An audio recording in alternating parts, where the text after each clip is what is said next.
We thank Amy for beautiful davening. Now we would normally take out the Torah and we would read from two Torahs this morning on the second day of Pesach. The first of those would be different this morning. It would be from the Parsha of Emor in Leviticus, Vayikra, beginning with verse 22. Leviticus chapter, 22. Verse 26. The Torah reading this morning deals with the offerings that were brought, listing all the various biblical holidays. You know, we have two different kinds of holidays in the Jewish calendar, those prescribed in the after the Torah closed. Those are rabbinic holidays.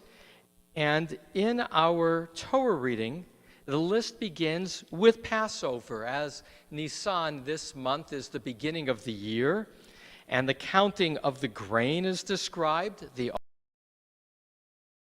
holiday that the rabbis will later define as more than just an agricultural holiday, but a holiday of receiving of Torah. Then Yom Kippur, Rosh Hashanah, Sukkot are the biblical holidays that are described. The second scroll is the same as yesterday, and that reading will recount the offerings contained in Numbers chapter 28, verses 16 to 25, that were brought on Pesach by the priest on behalf of the community. The Haftorah that we would have read today is from the second book of Kings, Malachim, which describes the rise of King Josiah, finding a temple that had been desecrated and reclaiming the sanctity of the temple, renewing it, and renewing the holiday of Passover. A reminder that even in the time of the land of Israel, the observance of Passover as the observance of ritual had ups and downs, and so a celebration of the reclaiming of Passover. What I wanted to focus in on my teaching this morning is what do we do, or what is the implication of remembering that we were slaves in the land of Egypt? You know, in our Haggadah, we read last night, Elazar ben Azariah, one of those rabbis of Israel of the 2nd century, said, "I was like a man of 70 before I understood why we read that third paragraph of the Shema that deals with the need to wear tzitzit. I was unsure of why we read that paragraph at night, the implication being that at night you couldn't make out the distinction between the blue and white thread that was required for the blessing." And then he said, I understood why. Because in that same paragraph it says, "And you shall observe my commandments, because I am the Lord your God who took you out from Egypt." And so every day we are reminded of the going out from Egypt. In fact, in the 10 Commandments, when the Sabbath day is described, we're told one of the reasons is because I took you out from the land of Egypt. Now, in both of those cases, the command to remember the going out from Egypt is in the context of be obedient to God. For it is I who gave you freedom, and therefore you shall with tzitzit remember my presence in the world, or with the Sabbath have a sign of a day to have a date with me. In that regard, to remember is to remember God's deliverance as God's authority. But over 36 times precisely, the Torah took you out from Egypt, or that you were slaves in the land of Egypt, and therefore take care of the widow, the orphan, and the stranger. That's more repetitions than the observance of Sabbath itself. It's almost a mantra, a repeated refrain of Torah. Remember you were slaves in the land of Egypt, and therefore take care of those who are weak, in the collective. You have a responsibility to them. Now, many of us grew up understanding that command to remember the going out from Egypt and therefore to take care of the weak as a natural act of empathy. We are to remember that we collectively suffered and therefore are to identify with those who also suffer.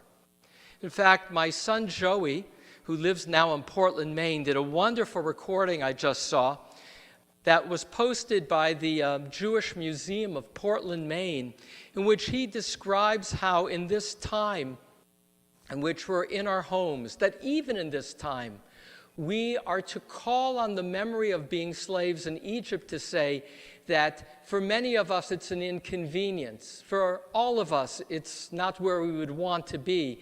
But we are to remember that there are those who are indeed suffering at this time with lack of food, with lack of employment, with lack of space in terms of everyone crowded into small spaces. And so the refrain of "remember you were slaves in Egypt," he said, resonates for him in this moment to remember that he has it better than others and that he too needs to take mind of those who have it harder. And yet, I will add, it's not obvious that because we have a memory of suffering, we are therefore kind. In fact, the rabbis debate this very issue. Rashi, the classic biblical commentator of France of the 12th century, says, it's not clear at all. There are people, he says, who have suffered, who then inflict suffering on others. That's one group, and then there are those for whom it's an act of empathy. Nechama Leibovitz is one of the great commentators of Torah of the 20th century, one of the first, sad to say, one of the first great women commentators to have books and her name identified with her commentaries. And she takes up this very issue, and that is, are you kinder because you have suffered?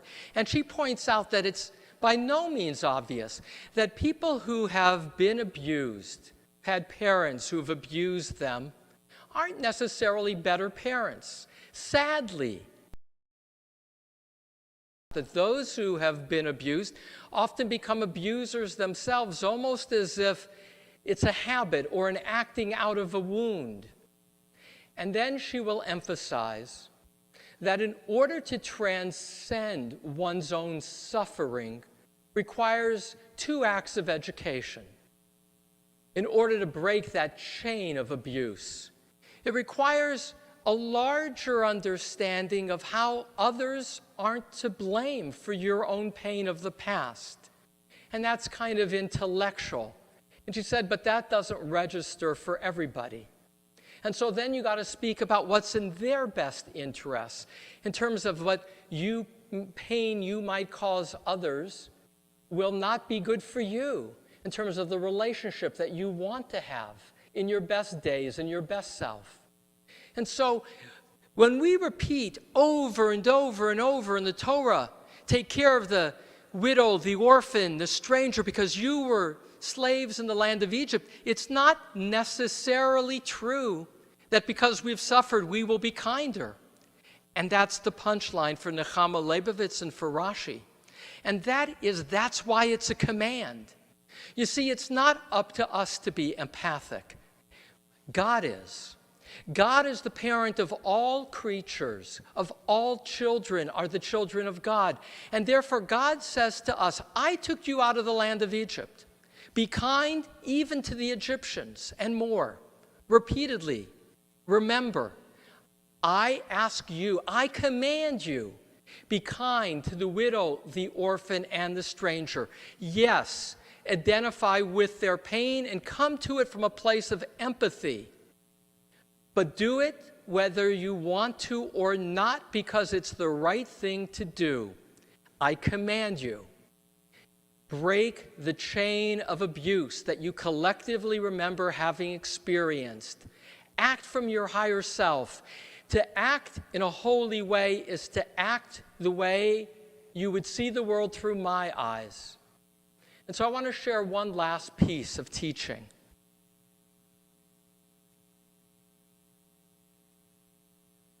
And that's the topic of scapegoating for plague. We as a people know what it means to be scapegoated for plague. Among the worst plagues in human history was the Black Plague, the bubonic plague. It was called the Black Plague because literally your skin turned black when you got it and you died. It was at its peak in 1348 to 1351 in Europe, where half the city of Paris died, where in a city in Germany, like Frankfurt, close to 60% of the people died. In fact, it is estimated that in the 14th century, as many as a third to two-thirds of Europe perished. And during that awful time, no one knew what caused it. The Pope surmised with the best scientists from the Sorbonne that it was caused by a certain misalignment of the planets, creating a certain kind of taint to the ether. But for many, it was the Jews who were largely sequestered in ghettos. In 1348, in Toulon, Provence, there was the first massacre of Jews that would then spread later that year to Barcelona and then to Basel, Switzerland, Aragon, Flanders, Mainz, Cologne, Speyer. Jews were killed in mass, being accused of causing that bubonic plague. It would be almost 500 years before medicine would identify bacteria as the cause. And they said, the Jews are poisoning our wells. And they would point to the Jews living in their ghettos and they would say, they're not dying in the same numbers we are. Pope Clement at the time, who identified with the latest science that it was due to the realignment or misalignment of planets, said, but Jews are suffering too. And he issued a bull saying, you can't kill the Jews because the Jews of Central Europe were being killed in mass. Entire communities were wiped out. And that was the turning point where the Jews from the Rhine fled north into Poland and Lithuania. And so we Jews know of the devastation to our community, literally hundreds of years old community massacred falsely by people not understanding the nature of bacteria in that case. I read an article this morning that there's over 100 attacks in England against G5 installations.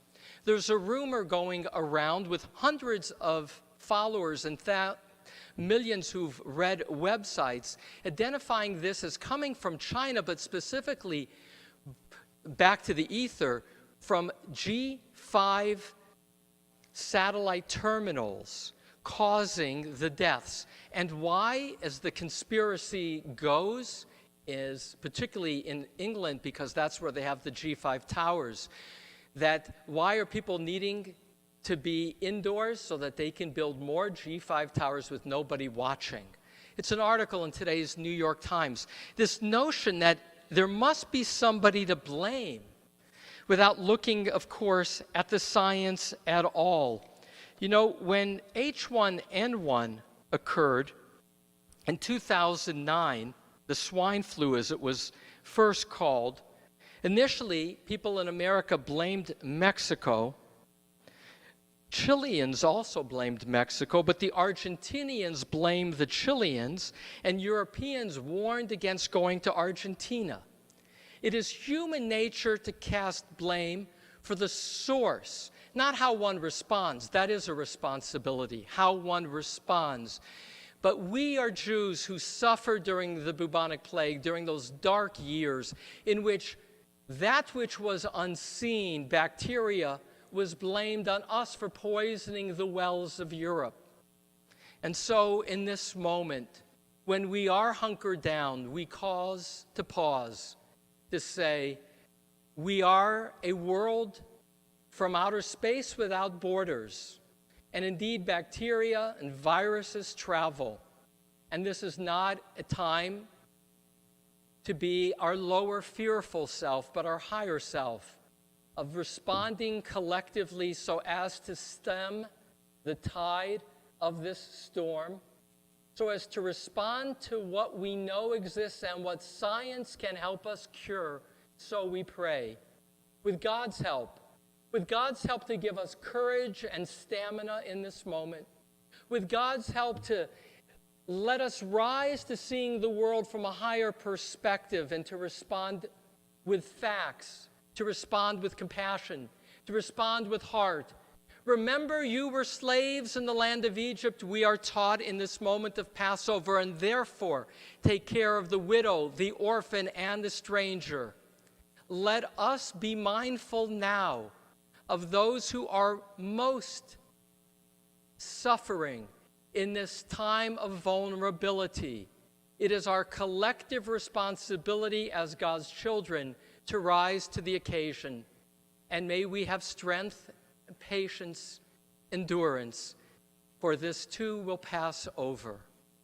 Ribono Shel Olam, Master of the universe, as we are physically all too often separated, may we know even more profoundly, deeply, how connected we are, connected to a common creator, connected to a worldview that sees all of us responsible for each other, connected to the awareness that we, created in the image of God, have capacities through science, through medicine, to respond with wisdom. And may we have patience, knowing that this too shall pass over. Amen. Our service continues with Amy leading us. First, a prayer for healing. And I call you to bring to mind, if you do have a loved one in need of healing, amidst the pause, to bring him or her, as well as all those in our hospitals and in their own homes, to mind, who are in need of healing.